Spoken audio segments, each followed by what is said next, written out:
Louisiana versus all y'all. Jarrett Rosa with senior running back Makin Lenard of the Ouachita Christian Eagles, who are back in the Superdome this week playing for another state championship. That's not going to surprise a whole lot of people, but they're doing so this year as a lower seed in that Division IV select bracket, an 11 seed, hitting the road quite a bit to get here.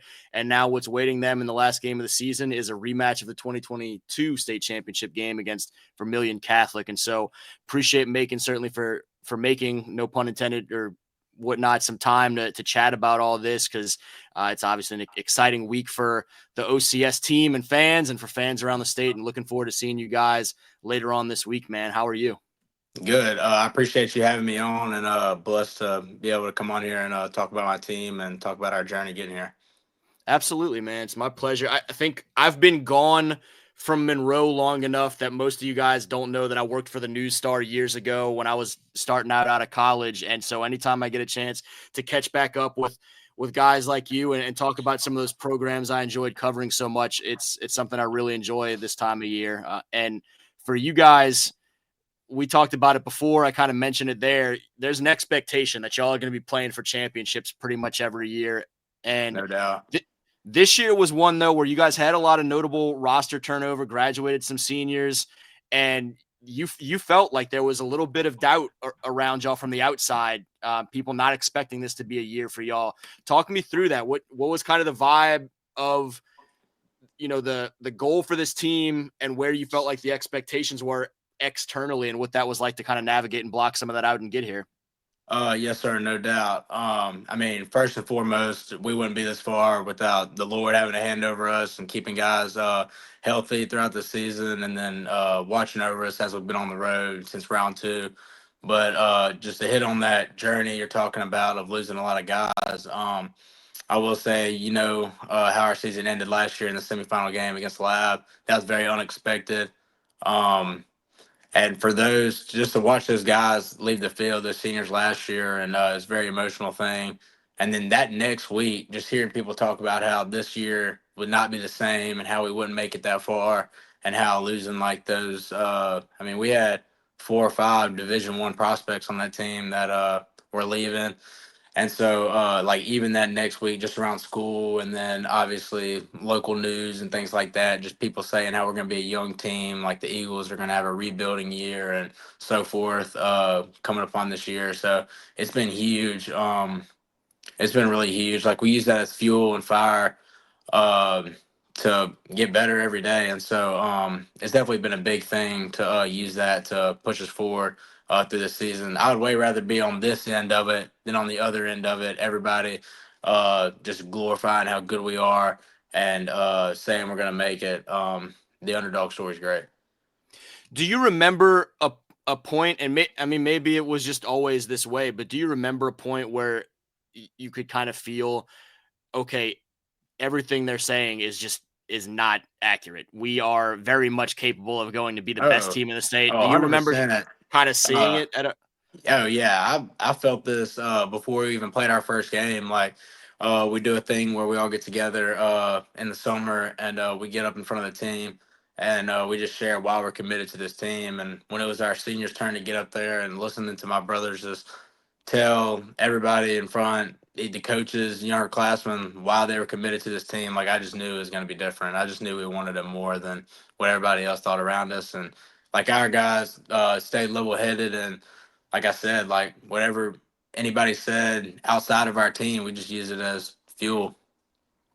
Is there ever a rebuilding year up Highway 165 at y'all's place? And Do I don't believe it. I don't, even in middle school, like, I remember people saying we lose a big class, and then I remember just like riding down to the dome. So I don't believe in that. What do you think it is? I was trying to explain to some coaches and media down here, because you guys, and we'll talk more about this in a second too, but you guys were trailing in the semifinal game, had to battle your way back and win that thing late, and what ended up being a thriller.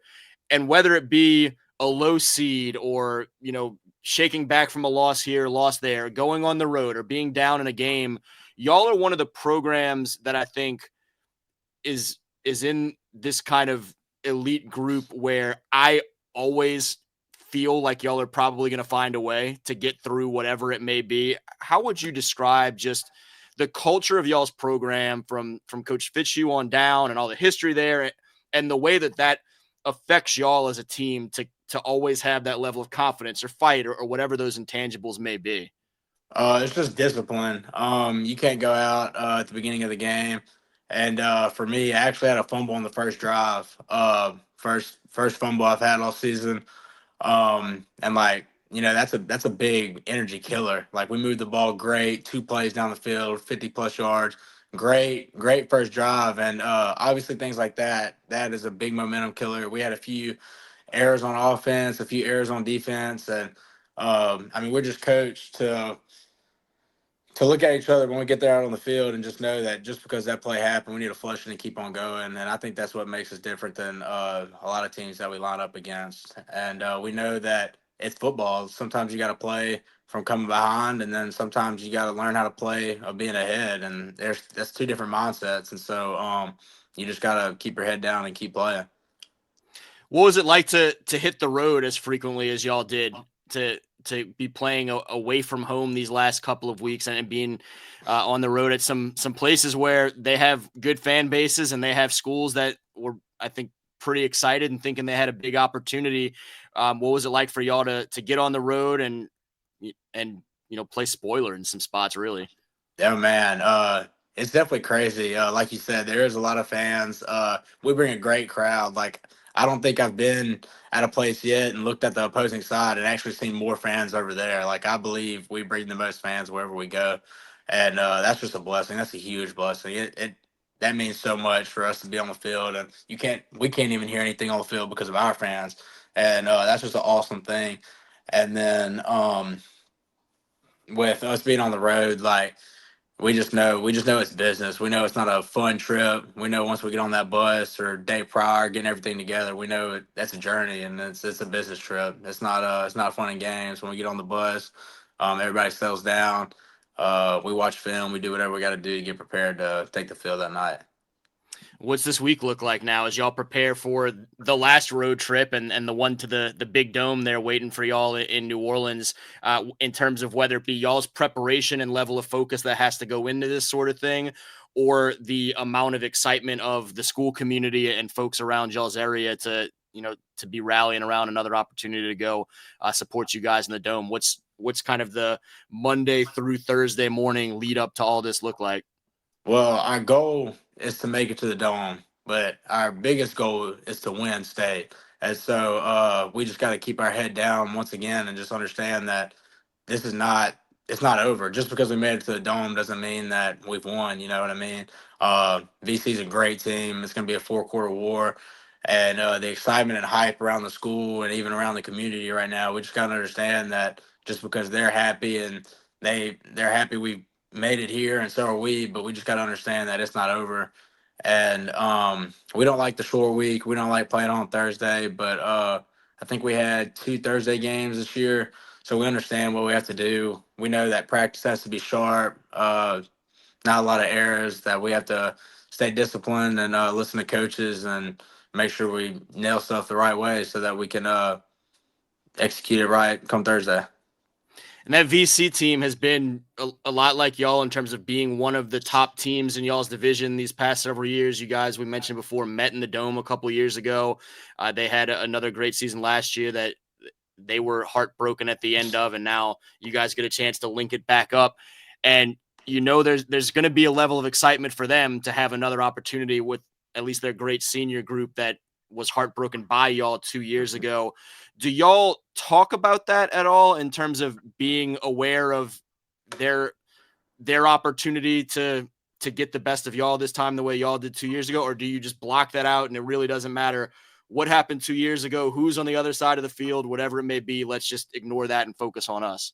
I mean, we definitely understand that did happen, but at the end of the day, we just block it all out because that's a lot of new guys out there on that field, and it's a new year. It's way two different teams. It's a new year.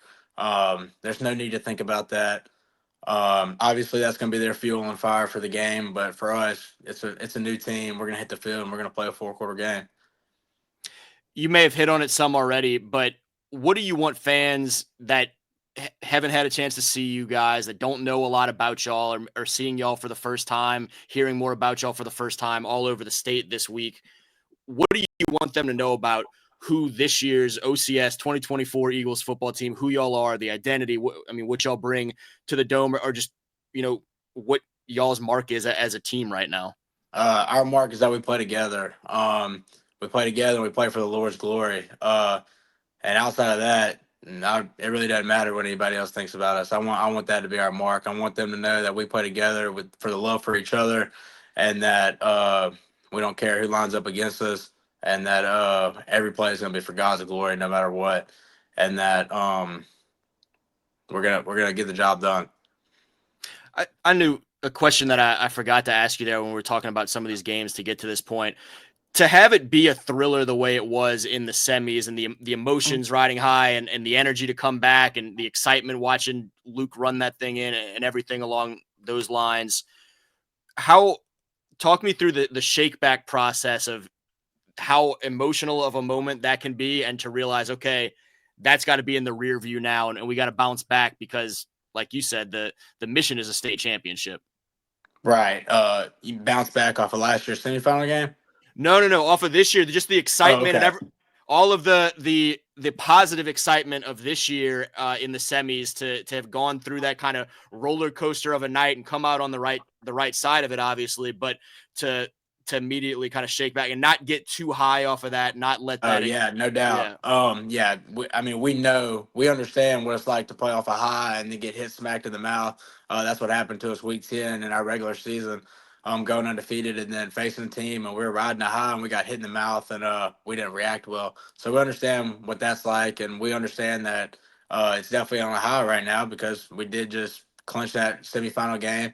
But we do know that when we start practice and we hit the field tomorrow, that we need to bring it down a notch and understand that our goal was to get to the Dome, but our biggest goal was to win, and that's what we're going to try to achieve. And then last question, I'll let you go and enjoy the rest of your Sunday night, man. But I know you mentioned it doesn't matter what anyone else outside of that locker room says, but for the fans that have been there with you guys all year, the family members that have been there supporting y'all's whole lives, what final message do you want to share with them, that those folks that have been with y'all on these road trips thus far, and they'll be with you again on Thursday in the Dome? What's kind of the last message to them to get excited for this final game of the season? Oh man, it is so exciting. They pray over us every week. They travel down no matter how far the trip is. We could take a trip to Florida and they would be there. All the fans would be there. Final message for them is can't wait to see you guys at the Dome, and get ready for a long ball game. There you go. It'll be another fun one, certainly, in the Dome on Thursday. The top-seeded Vermilion Catholic Eagles versus the 11th-seeded Ouachita Christian Eagles, and Makin in that senior class there, ready to keep proving some folks wrong. Appreciate him for his time, certainly. For Louisiana versus all y'all, I'm Jet Roser, and thanks to everyone for checking it out. Looking forward to seeing that Eagles versus Eagles heavyweight bout in Division 4 Select on Thursday. I appreciate it. Thank you for having me on.